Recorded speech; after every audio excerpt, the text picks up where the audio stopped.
Morning. It's after Shavuos, and we're doing the Q&A for this week. I'm sorry I'm a bit late. I hope we can put it up today. The question we did last week was, is being opinionated bad? And I decided to make this into two questions. Number one, is it good to have opinions? And number two, is it good to voice them? And I think they're very different questions. I think being opinionated is a good idea.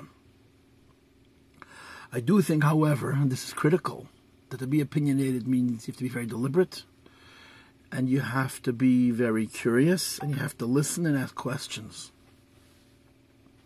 People who are impulsively opinionated often don't form their own opinions, and they're not very thought through, they're not very nuanced.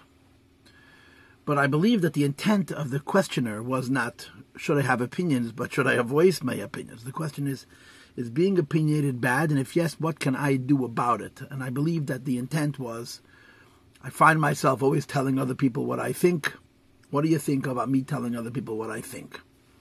Well, I think a few things. I think, number one, it's part of human nature for us to socialize, to interact, to talk. They call it being precocious, right? We're not solitary. Human beings need each other. And it's very, very important for people to talk to each other. People who study people will tell you that the reason for gossip, the reason for people to talk things that they don't need to talk, is that it creates human bonds. And human bonds are very important. Human bonds are very important because they feel right for us. Human bonds are very important because they make us feel safe. And human bonds are very, very important because we need each other. Alternatively, we find in Sfarim, and we know this to be true for deeper people, that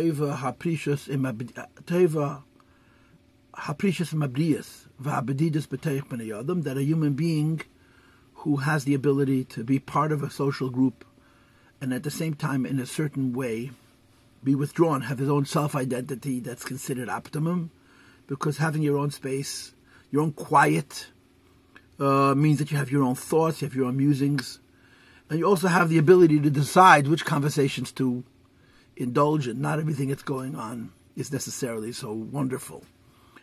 Having said that, in terms of people talking to each other, you've heard this adage from me multiple times. I didn't make it up. I heard it from a wise person, who probably heard it from a wise person, who probably heard it from a wise person going back who knows till when. The statement is, intelligent people discuss ideas, average people discuss things, below average people discuss people. So, opinions about what? There's opinions about ideas, there's opinions about things, and there's opinions about people. Also, there is opinions about things that are personal, and that are that are of current events that create a certain response in others. And then there are theoretical ideas, just discussing ideas as it were. I would argue that whatever kinds of opinions you have and whatever kinds of opinions you offer, you should learn how to listen. And I think that's the answer to this question. The wrong way to be opinionated is that you say your opinion, and of course you're right and everybody else is wrong. Now, it doesn't really matter if you're right or wrong. If this is how you approach it, that's wrong. It's wrong because it's insulting, it's wrong because it's offensive, and it's wrong because it's self-effacing. It's not good for you. You don't look good if you're that kind of opinionated person. And it's taka not good. So I suppose, what can I do about the fact that I'm opinionated? I can learn to listen. Learning to listen, for those who don't have that skill, is one of the most difficult things to do. Because people always talk too slowly for you. And they always talk too slowly for you, not because they're talking too slowly, but because you're impulsive. You're right, they're wrong. You want to get your thought out. You want to convince them. You don't have the patience for them to carry on saying all the things which in your mind are of no value, so that you can get back to making your point. Letting other people talk is not just about giving them a chance. It's actually about listening. The facts of life are that when people listen to each other, they learn that they're not that far apart. In other words, their differences are not as extreme as they originally thought. And their disagreements are narrower in margin. You have to just want to find that. You have to just be interested in finding the common ground between yourself and somebody else rather than being right. In general in life, one of the most difficult things to do is to be mavad and midas. One of the hardest things anybody can do is work on their character.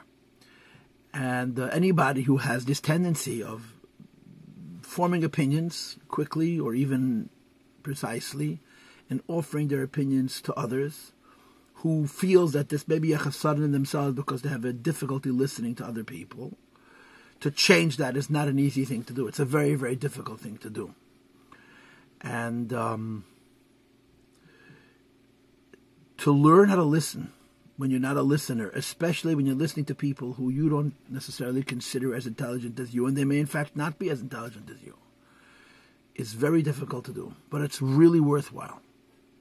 In other words, if you need motivation to actually let somebody else speak and finish what they have to say, even though you think that what they're saying is unintelligent, and even if that's true, is because the ability to listen to others is the ability to think freshly, no matter what. In other words, you have an idea, when somebody speaks, you rethink it, and you rethink it again. In the end, we're all better off if our ideas are spiced, are salted by the ideas that come from other people.